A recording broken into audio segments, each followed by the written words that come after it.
Welcome, everybody. Hi, my name's Mohsin. I'm a denim designer, and I'm very excited to be here at Blackhorse Lane. My relationship with Blackhorse Lane started in 2014, I think, is when Han was deciding to do his factory, and he came to visit me. I think it was March of 2014, a year before the factory was established. And he saw that I make jeans and I also teach how to make jeans. And he was very interested in that, but he was also interested in learning about the machines. Because he openly says it to everyone. He goes, I'm a tailor and I learned how to do denim. He loved denim. So I helped him at the beginning. So for the first 3 or 4 years, we did all the denim master classes at Blackhorse Lane. And then we both became too busy. But it's been a lovely time, and obviously it's lovely to see Blackhorse establish itself and carry on doing amazing things. That's all good. Anyway, so I've got a lovely relationship with Blackhorse Lane, and it's lovely full circle moment because here we are with 3 of our latest book projects, and Blackhorse Lane have decided to take some of them on. So that's quite good. So they're going to be available at Blackhorse Lane from today, which is exciting. Anyway, there you go. So you know a little bit about me, denim designer, 23, 24 years.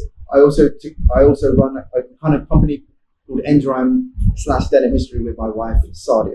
So yeah, but there should be more of her on this slide, but unfortunately she's only in one picture. But she should be on more of them. Should be on every page. I should change that soon. But yeah. Anyway, so the 3 books. So I've been teaching for exactly 20 years now. So as well as being a denim designer by day, always on my free time, I've been teaching. So like 20 or 28 days a year, mostly all of it is spent teaching, which is quite fun. But now, the last few years, it's beefed up quite a lot. But something that I've really realized, of all the 30 different educational places that I teach at, the same things pop up. They're like, where do I get good patterns from? Where can I see vintage styles? How do I wash garments? And mostly, actually, the historical stuff is missing. So I have an archive of more than 3,000 vintage garments. So I decided a few years ago that I would photograph the best things that I've got. And I've only just started. So I did the first 200, that's in this book here. And then the second book along is vintage style research that my wife Sadia did. We were in Hong Kong 2 years ago, and we were there for work and also teaching. And we were invited out to dinner by this collective called Vintage Style Research. It's this group of young guys who just collect. And I didn't know anything about them. And when we were invited out for dinner with them, I thought we'd be leaving within half an hour. But actually, these guys were so cool. And after dinner, they pulled out lots of vintage from their backpacks. And I was so amazed by it all that I instantly told them that I'm going to do a book about you. So that's this book here. And I was involved with setting up the initial meetings and photographing it, but Sadia did everything else, which was quite good. And then the third book, which is on our far left here, that was a book that was purely about education. So I've started to digitize a lot of my garments, not just taking PlayStation 3 graphics of it. I've been digitizing them and doing the Gerber and the Clo and rendering it so high resolution that it's ridiculous. So just these 8 garments, the render files were 180 gig. Just these 8 garments. So ridiculous amount of detail down to the button and the weave and the washing treatments. So we made all those files accessible in this other book. And we recreated all 8 garments in 3D. Most people who look at this book don't realize that every single garment in this book is actually 3D rendered. There's no physical garment that I photographed. It's quite cool. So more about that soon. But before we begin, let's begin. Other projects coming on.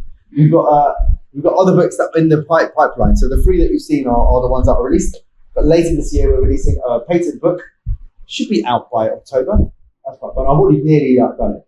So I've got over 200 denim and workwear patents, and I've got historical garments, pictures, and my thoughts on every garment. It's quite funny. It's just me like ranting. So it's going to be quite fun. But the good thing is that I've never come across a book that someone's done this before. You often see it sometimes in odd books, or Michael Allen Harris has got a few patent pictures, or you might see him every now and again, or a patent about a button or a rivet or a suspender strap.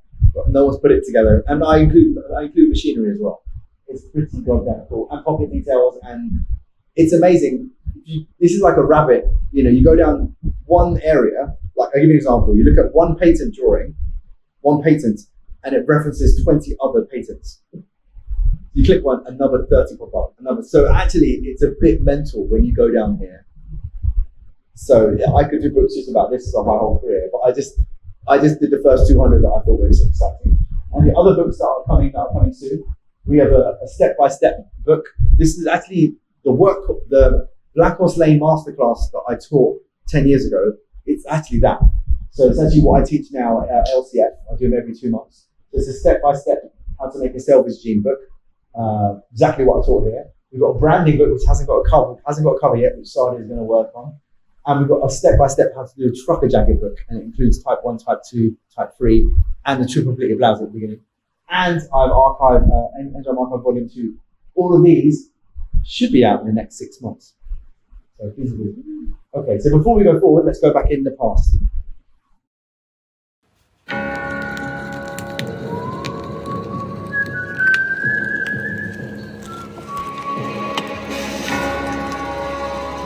The American West. Famous for its cowboys, kitted out in Stetsons and denim. But I'm not in California, I'm in Crawley in Surrey, at the Deadwood Western town. Nowadays, blue jeans may well be synonymous with rockers, bikers, hipsters, but it was places like this in the 19th century that truly gave rise to this everyday item. To help me trace this incredible jeans journey, I'm meeting jeans historian Mohsin Sajid. So, Mohsin, does the story of denim begin in America? Well, actually, the story of denim, or denim, probably most likely starts in Europe, in Italy and France. There's lots of historical reference with weaving that comes from France and our Italian friends. So I've heard a sort of like story saying that denim itself means denim from Nîmes, which is in France. Correct. That jeans is also another corruption of a European Genoa. Is this true? Absolutely correct. So all of these tailors went over to America and they took all that knowledge with them. For many in the mid-19th century, America was the land of opportunity, and the infamous gold rushes saw hundreds and thousands of fortune hunters make their way west.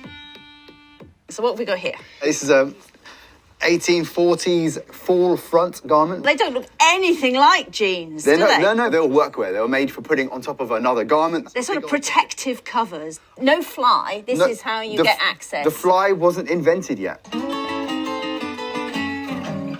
These gold prospectors needed clothing that could cope with the stresses and strains of mining.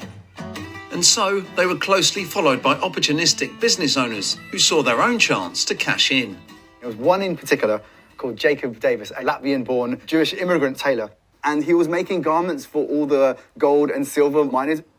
Thing is, people were filling up their pockets with tools and rocks, and the fabric wasn't as strong as it is now, so of course it would tear away. Jacob Davis came up with the idea of riveting garments for the very first time. If it wasn't for him, we wouldn't be wearing jeans like today. A rivet is simply a permanent mechanical fastener. By hammering them into points of strain, like the pocket seams, the jeans became stronger. The invention was an instant hit.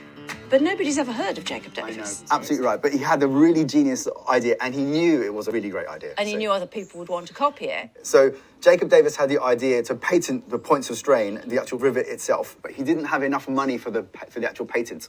So he went to the guy that he was getting the actual fabric from. So who is this chap? Levi Strauss.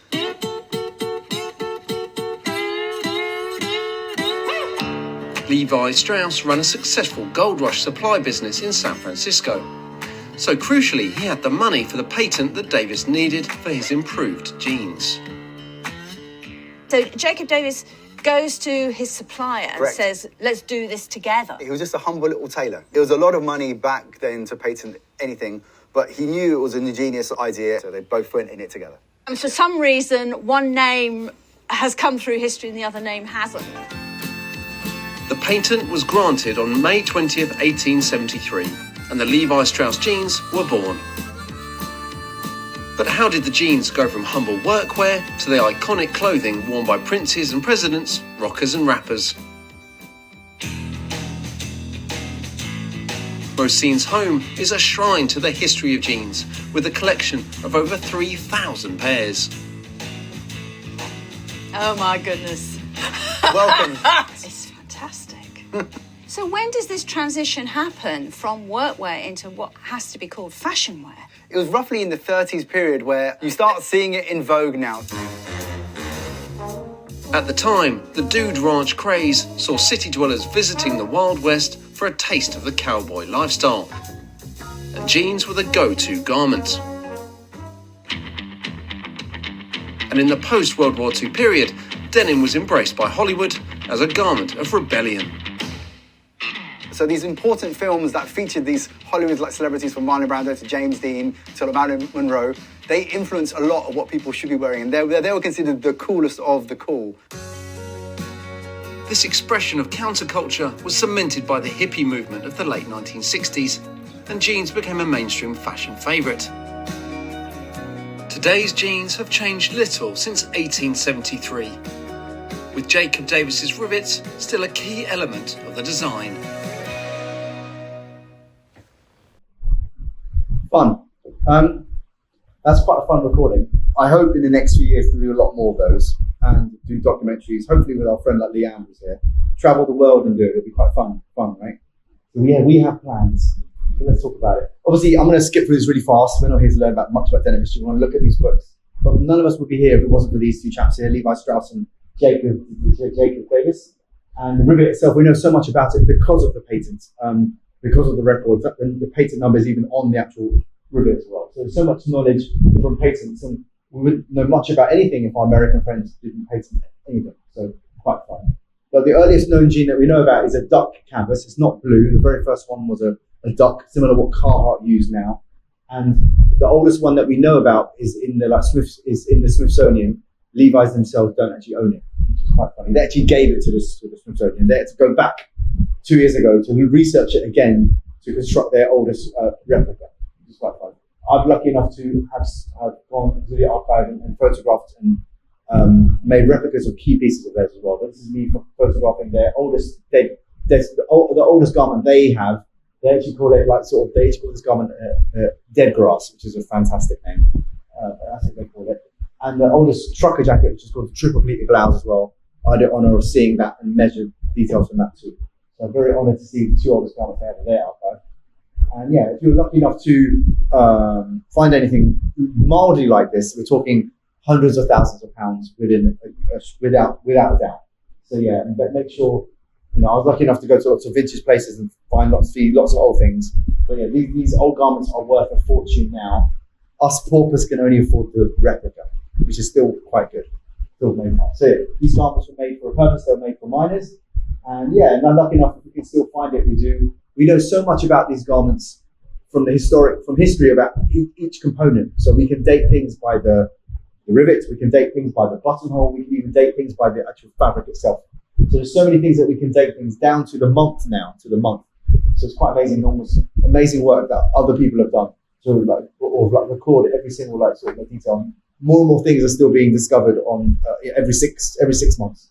It's quite fun. Most of the reason why denim is because it's how it's dyed. I was just having late tea with my wife, and the lady who served us, I told her I was a denim designer, and she goes, "Why is denim denim?" And I went, "It's denim because of how it's dyed." Because most people get confused by it. It's only denim because of the ring dyeing process. That's the reason why denim fades. The core is still white. That's why it is. You can't have a chino and call it denim because it won't fade. So that's my interpretation of it, how it's faded to people. But yeah, that's the reason why denim is denim, because it fades. And whenever we wear a garment, it chips off. The indigo chips off. So that's quite important. Something that I found out, I think we were in Kaihara last week, me and my wife, Sadia, and they told me the most they ever dip of anything is 16 dips they've done. That's the record. There have been 14 dips. I don't remember what they said. But there's a myth that Japanese dip their denim about 30 times. I don't know if that's entirely true. So yeah, that's what Kaihara confirmed to me last week. Original indigo that was used on the very first jean up until 98 was natural indigo. So this is actually a block of natural indigo. It says the date here, 1887. We know Levi Strauss and Jacob Davis, they used natural indigo from the Indus Valley region, which is modern day Pakistan. But most indigo that we use is now all synthetic. There are a few cases where it is natural, but if you have any natural indigo garment, we're talking, 20 to 30 pounds a meter. So it's a completely different kind of game. But I'm not saying it's very beautiful, but actually it's not that sustainable because you need a football field amount of leaves to create a small amount of dye. So sometimes it's not that sustainable, but it is a beautiful thing. There's some historical stuff as well we've been researching, or other people have done it as well. There's a European perspective of indigo, which many people don't really realize. But in Europe, we use woad. Even Queen Boudica used to dip herself in woad before she went into battle. But Candiani did lots of research quite recently, and they discovered the oldest piece of fabric they've come across is from the 12th century, and that was woad dyed, but it was an indigo weft with a white warp, so the opposite way. So it's quite interesting. And it was dyed. It was made with a linen and a hemp and a bit of cotton, but linen and hemp were the main fibers, which is quite interesting. Cotton only became popular after the 17th century. So yes, it wasn't always cotton.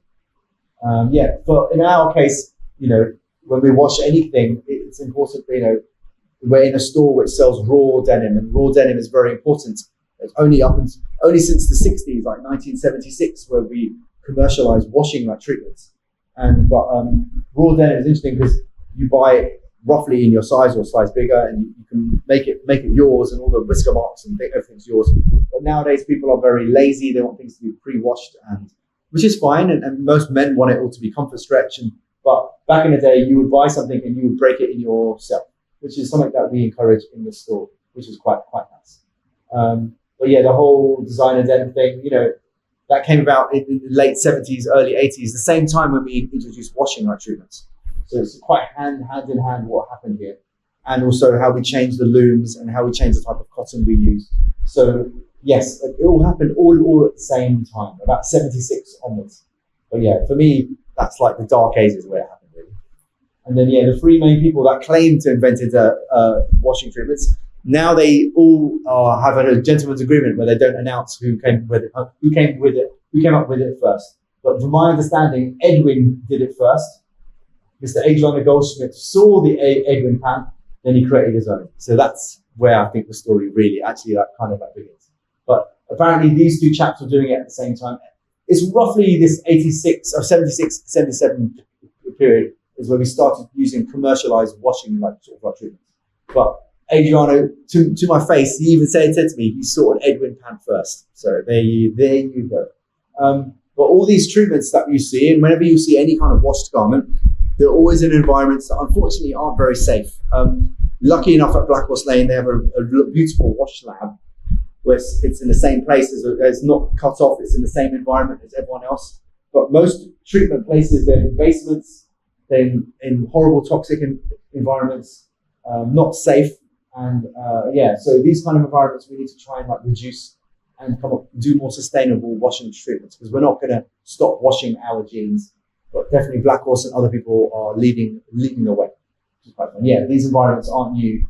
I remember going to a factory, could have been 10, 15 years ago maybe, and I remember my eyes were stinging in the space that they were doing their washing treatments, which is madness. They were stinging, and madness. And this is still unfortunately quite common.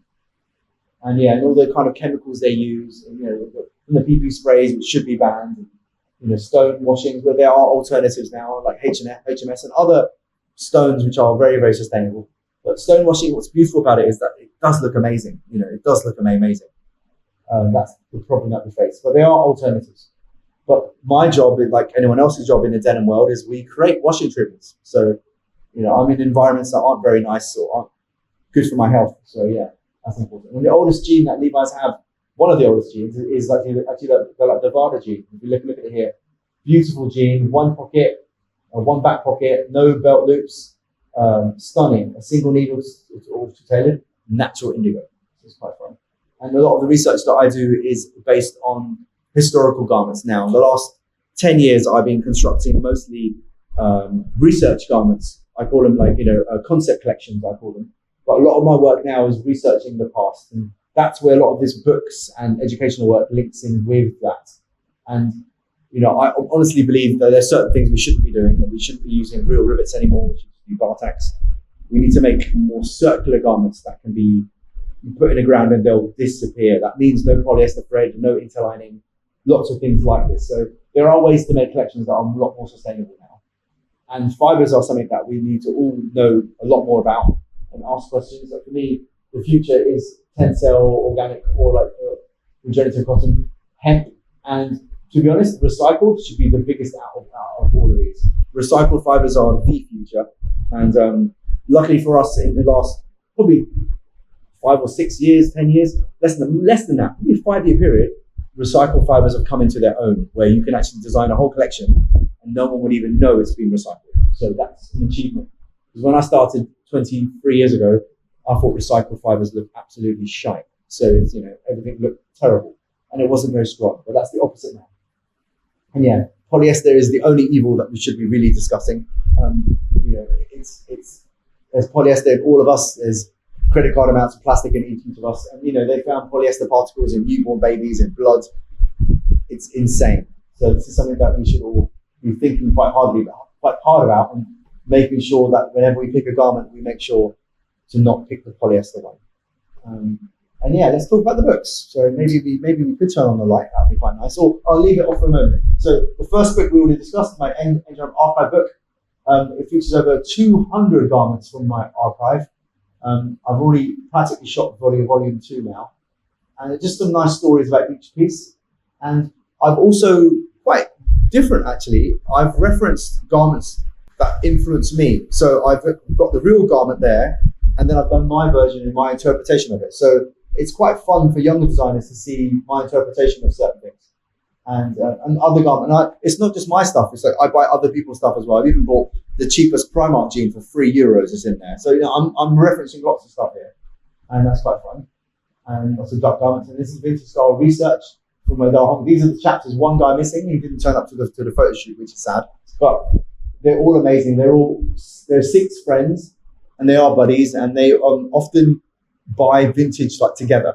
So they buy it separately. And when I met these guys for dinner with Sadia, they were pulling out vintage that I recognized from auction sites, and 30 grand, 45 grand, 100 grand. It was mental. So of course, I instantly said, can I photograph your collection? And the great thing is we wrote stories and essays about each piece. So it's not just a little tiny transcript, it's a story about each piece. And we got it translated at the same time. So the Hong Kong, this is actually the Hong Kong edition. We're doing a Japanese edition, which is going to be released next month. So it's quite fun. And then the last book is the Denim Archive book. So we took 8 historical garments, just 8 that I thought were interesting for students. They're the ones that they always ask me, like, can I have a good trucker, good women's block? Can I have a full front style? Can I have an overall? So I just picked 8 of the most special garments that I thought were in these categories, and I reverse engineered each of those. So the triple pleated blouse is special because Levi's only had this in their archive for about 15 years or something, or 18 years or so.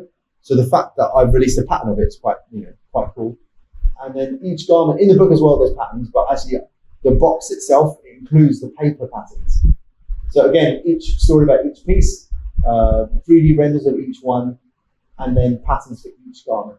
Now, someone actually bought this and they were disappointed it didn't have step-by-step guide how to make it. And I was like, oh, that's a whole different thing there, mate. So, so I said, if you know how to make a garment, to be honest, you should be able to figure this. You should be able to know how to figure this out, especially because all the patterns, they have all the seam allowances on. So if you're clever enough, you can figure it out. So that's how it comes. That's the box when you only open it.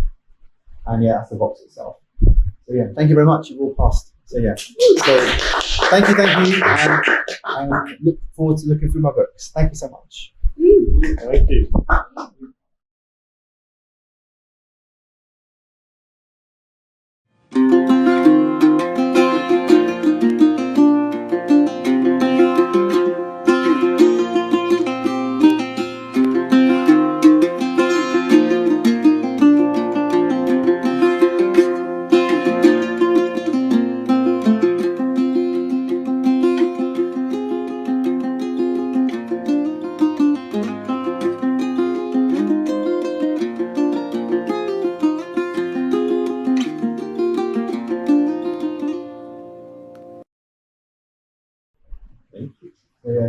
feel free to have a little look.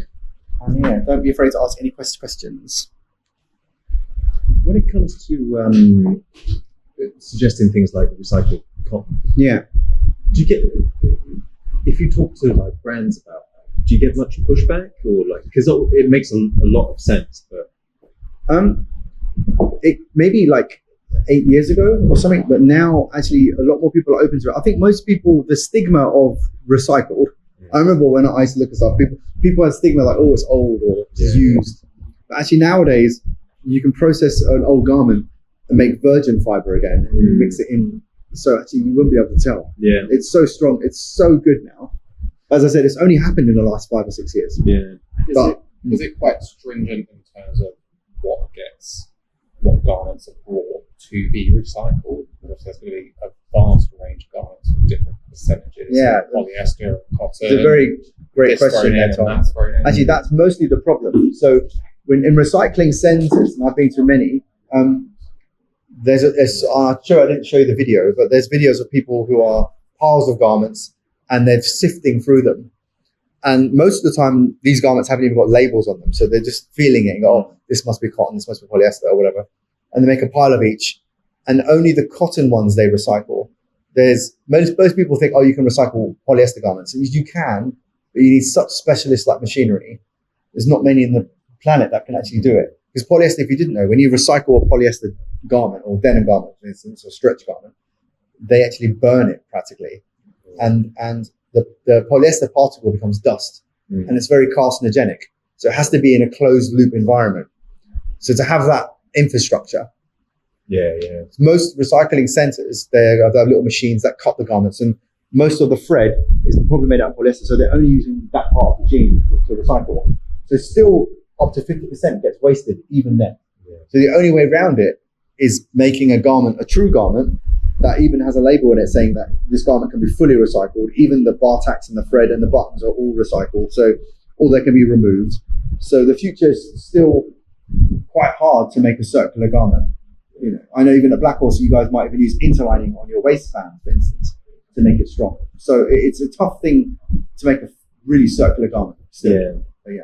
I think also like with the cost of recycling that's added on to the process by the brands, I can only imagine that it's the kind of thing like just stop oil. You know, it makes a lot of sense. I think, but it's costly, and the brands won't take that hit. well, the thing is, actually, if it's being unit sustainable, I'll give you an example. Like nowadays, okay, in the EU, they've come up with, I can't say the word, legislation. They come up with, there we go, I can't say the word, but that word there, where you have to have a QR code in the garment and it will link back to the factory who made it and where the cotton came from. That's not law here yet, but it will be soon. So most people, they'll instantly know. It's like food products where you can see everything about it. That kind of passport is going to be on every garment within the next 10 years. So a consumer will make a decision. But saying that, we still need cheap garments. They're mothers who've got 5 kids. Of course, yeah. We need to make cheap clothing, but it has to be done in a way that it can last a bit longer. Yeah, but it's a tough one because we still need to make cheap clothing. Yeah, of course. So that's the thing. It's like, I don't know. It's a tough one, but yeah. Sorry, what was your original question? So, it was about pushback. If the cotton is recycled, if they're actually putting the money sustainability. People think that it should be for free, and it can't be. No, like when you have this the cost infrastructure where you put a dust particle in the fiber and you can trace the garment. You know, there's machinery now that many people do it. They have a little device and it tells you where the cotton came from and where the mill was, and just from particles. You know, they do this. There's Illya and a few others, and Fiber Trace, and there's a few other. They're all competition with each other, and they all do the same thing, and that's amazing. Sorry, does it not work with black denim? Does it not work with black denim? That's quite funny. Really? Maybe that's why it's quite hard to find. Is it like black kitchens with food? Don't know what it's made. Light penetration. But apparently you can have a garment, you can burn it, and you can still scan this thing.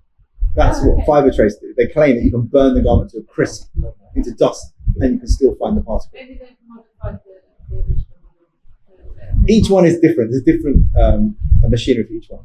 But sustainability, it's not for free. Like we got friends in Bangladesh, and they get asked to put all these passports in the garment now. Yeah. So they have to have they pay for all that infrastructure, but the likes of Primark or whatever, they still want to pay that garment for £3. They don't want to pay more. Yeah. So the poor factory takes a hit.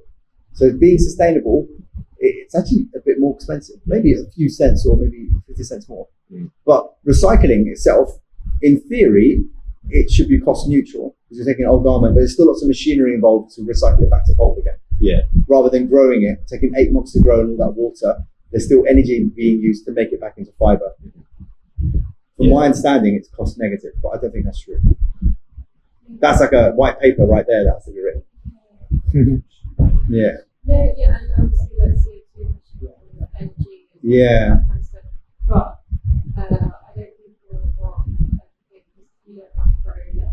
You don't have to grow and harvest and all that infrastructure, but you've got now infrastructure with recycling and still using lots of energy. But if you can do it in a factory with solar panels and you're only using solar energy to do it, then actually you're on a win-win here. Yeah. So if you can do that model, then you are doing it rather than. I don't like carbon neutral. I don't like that kind of terms. I think that's all bullshit. So when they say I've offset my thing by having a fan, I was like, no. So I don't believe in that. But having a Having a fancy bad one. no, but you know what I mean. And they got a couple of no. I remember going to a mill in Bangladesh. I won't mention the name because we both know them. And me and Sadia shot a video there, and beautiful video. And I said, "Where's your solar farm?" And it was 2 solar panels. Oh no way! Only 2. Are you kidding? And we shot it in a way that looked like it was thousands. What constitutes a farm these days? Yeah, 2 solar panels. No joke. No bigger than an A3 panel. Look, it could have been A2. These panels, right? A2. Yeah. Sadia's being quite careful. They were no bigger than an A0 panel. And they was like, "That's our solar farm." I was like, "Wow!" So yeah. Was this with the QR codes and being able to trace the fabrics from? For ages, we've had this businesses being branded as being transparent in the supply chain. It's quite the green way to market is the way to go because people care about it. Anyone now this is tested. Anyone that is not honest about it now, they're doing something shady as hell. Yeah. Like, I remember speaking to another friend of ours, and I asked him, "Where does your cotton come from?" And they told me it's a secret. And I said, "Then I can't work with you anymore." I said, "I need to know because I have clients I work for. That's the first question they're going to ask you. Yeah. It doesn't matter if it came from Turkey or Bangladesh or China. I just need to know where it came from." Yeah. Actually, I don't care anymore where it's made. It's more about how the workers were treated. If I know that, I don't even care about salvage or anymore. I just need to know that the garments were made in an ethical way. Yeah. That's my main thought now. So yeah, I don't give a rat's ass about salvage anymore. With the passports, it's going to be more about transparency and sustainability. Yeah. The sustainability is such a greenwashed word. Yeah. So, and they use term, but you can't really hide that. But it will. But there will be smaller suppliers that will fall by the wayside. There will be some brands that say, "I need all these certifications and the digital passport." And I went to a couple of mills in Japan last week, and they're mum and pop, kind of no bigger than this space with a loom and a couple of machines, and they're not gonna. I just have to trust them on their word, really. Yeah. So Story MFG and those guys, they go. Some of the things they do aren't organic at all, but they've visited all the places and they say this is ethically produced in our standards, so that's fine. So they're not going after the certifications because these smaller places can't do it. So it's a tough one. So there's a lot of people saying that using organic cotton, but they can't possibly be that many people using organic cotton. Yeah. There's not So enough it's farms. wild. Yeah. It's a There's only wild 1% of cotton is really organic. Only 1%.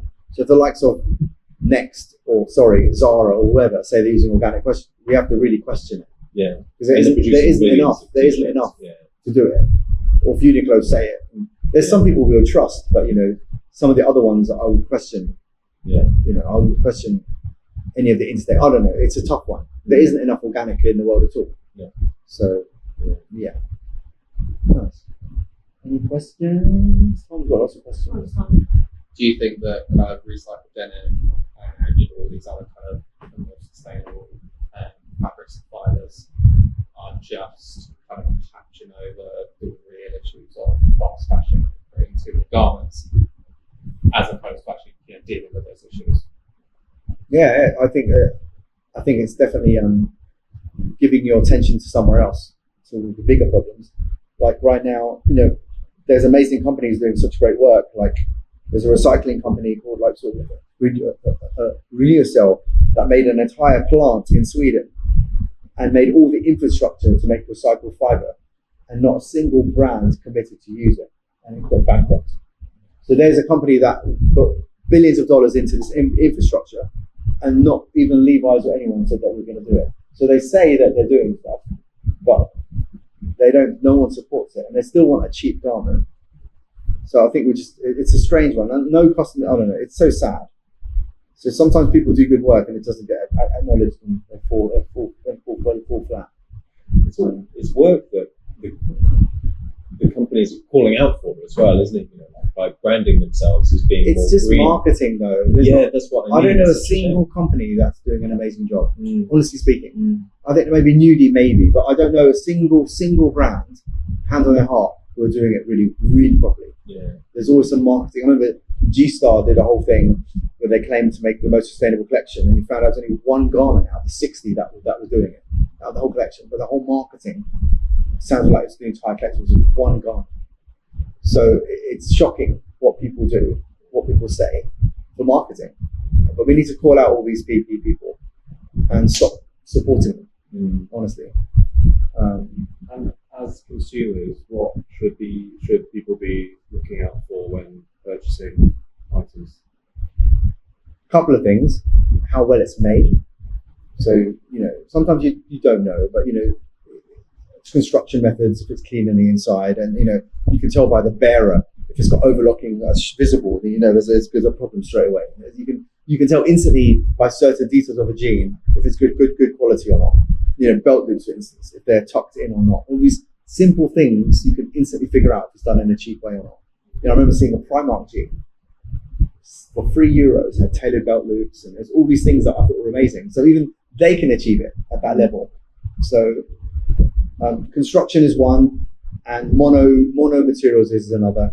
But saying that, there is room for polyester. You need polyester garments. You need, maybe not for a €40 jean, but you want things to last. I make jeans all the time, and I realized that when I use cotton thread, after 2 years, the jean fails. 2 years of complete wearing through. Buttons, the pockets are already ripped. The back rise and the yokes are starting to break. Cotton thread. So there's a reason why we went to polyester or polyester wrap. There's a reason why we did it.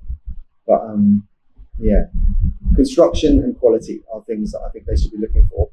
And everything else is secondary. And how it's and if it's been made in an ethical way. They're the things. It's not about salvage. It's not even about natural indigo. It's about how the workers were really treated, in my personal opinion.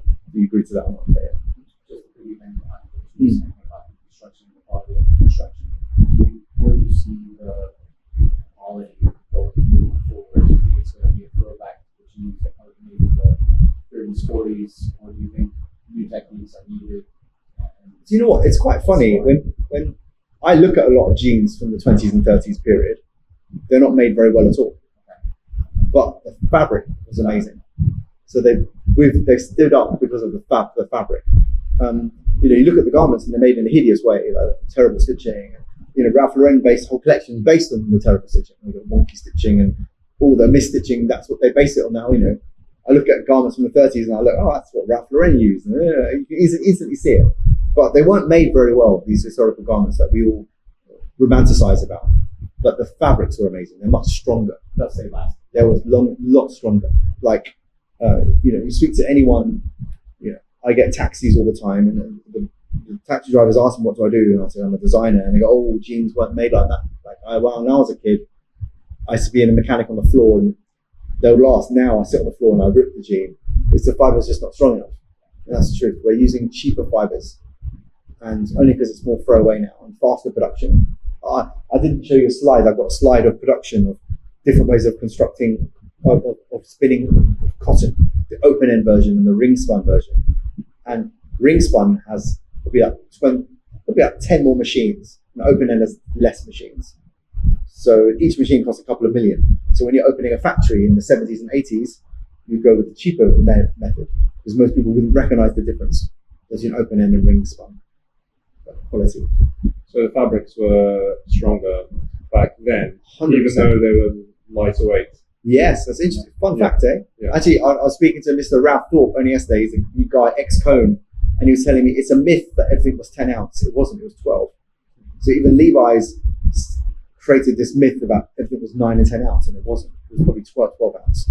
I've got denim from that period, and it feels lighter, but it's an open weave structure, a lot more ring, and it's much stronger. And you can do that now, of course, through engineering and spinning. But we fell off in the 80s. We've only recently recovered it now, where we can construct fabrics in that same way. Only recently. But there's like advertisements in the new denim book that came out recently by a guy in March. Yes, the new one. And that has heavyweight, strong denim, which is like 8 ounce. Yes. Yeah. But 8 ounce for them is probably 10 ounce for us now. Okay. The weights have slightly changed. Okay. So they used to call it 8 ounce, but actually it's really like a 10.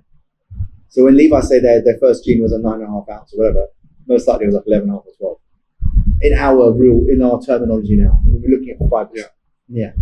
That's what Ralph Thorpe is arguing. He's an engineer from Cone. He sent me a whole essay about it. But yeah, it's quite interesting. But I kind of agree with it. Yeah. But it's nice. But everything, back then it was 9 to 10 ounce.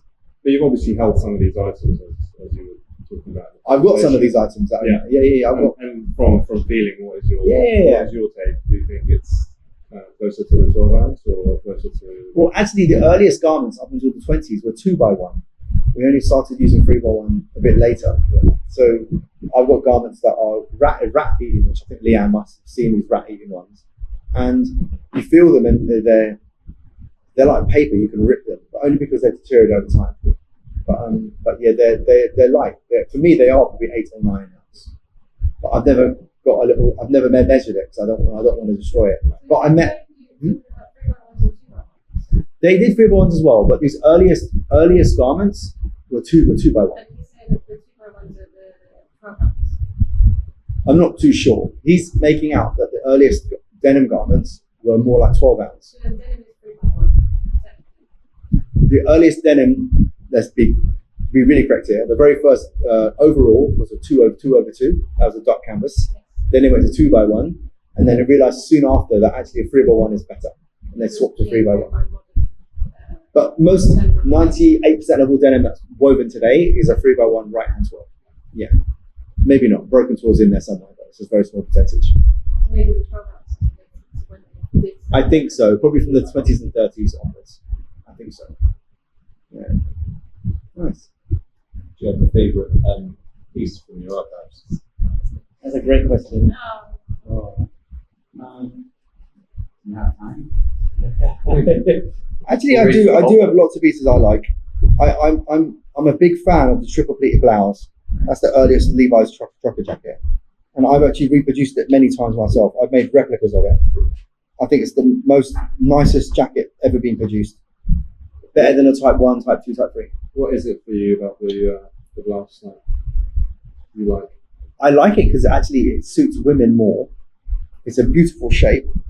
It's got a 3/16, a 1/8 twin needle. Everything's considered. It's got a lot smaller collar. It's just bloody hell. I even replicated it in my 3D book.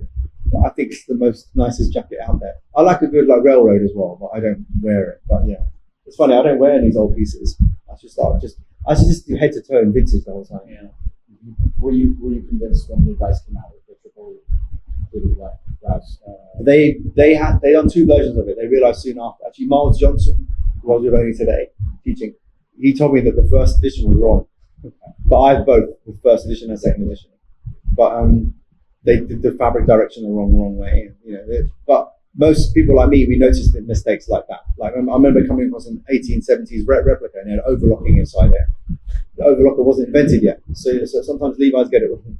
So, but saying that, some of the people involved, the technical people, maybe they don't know, or they just want to make it production friendly. Well, that's what I was going to say. There's the chance that you guys might have just looked at the brining and thought of improving. Oh, for sure. But the thing is, everyone always, if you look at any denim brand, they reference the big three, Lee, Wrangler. But actually, for me, I'm more excited about none of those. I like stuff that is between the golden period, between 1872 and 1890, the time when the rivet was in force. All of those styles are extra special because they come up with interesting pocket shapes. And, they come up with ways of reinforcing without a rivet. Kind of the era that we're in now. Most of us designers are moving away from rivets, but we need the strength again. So this earlier period, for me, is the most exciting to look at. But going back to your question, what's my favorite style? Well, yeah, it's a triple pleated blouse for sure. But there's another style. Let's see if I can find it. In my archive book. And this one. There's the rat eating one that I was talking about. It's beautiful, actually. Got photographed so well. I had to put pieces of paper underneath it and photographed it so we didn't see the back of the garment. Little tricks. That's a triple pleated blouse. And that's the original. There's only one that they've ever found. I like the style because they use types of stitching that no longer exist, like a 1/8 twin and the 3/16, which is a magical measurement that you don't see anymore. The fact that Levi's came out with that blouse in a lighter denim, which was very common at that time. And that was the denim they used, yeah, sure. So that was just like so not as many times through the whole import process. Oh, you meaning the color of it? You mean? It was a lighter blue. It was a lighter blue for sure. They did less dips. I think the Cone guys even told me that when they first had their very first mill, they only had one dye bath. Now on average you have 7 in sequence. And if you want to make it darker, you go back again and do more dips. And you could just do a few more and it goes up and it carries on. And if you see these dye machines, these ring dye machines, it's quite amazing. But the garment that I'm most excited about showing you is, it pops up quite soon, is actually a piece that's owned by a famous designer called Victor Fredback. I don't know if you know who he is. He's another historian collector. Will it come up? I think it's this one. Yes, there we go. He's a Denim Hunter film. That's the Denim Hunter premiere guy. Yeah, there we go. Him. He is the owner of this style here, and it's absolutely stunning. The only one in existence, from my understanding. And I managed to see the original style in Blue Zone, which is an exhibit. But Mike Hodis from Rising Sun reproduced it. So this is actually a Rising Sun piece. So yeah, he managed to get his hands on it. I think he owned it first, then sold it to Victor Fredback, and he's the current owner. Can you tell us about the fly piece there and understand the back pocket? Yeah. Okay. So what's interesting about this style, obviously this is the reproduction. They knew very early on from miners, they were complaining that the fly always used to get ripped. So many people were coming up with reinforcement ideas. This is just one of them. It's like a belt loop that's attached to the bottom. Other people were doing one-piece flies. The reason why the one-piece fly is not popular is because it wasn't invented by like Levi's. That's the only reason we don't have it now. It was invented by Boss of the Road, and they disappeared.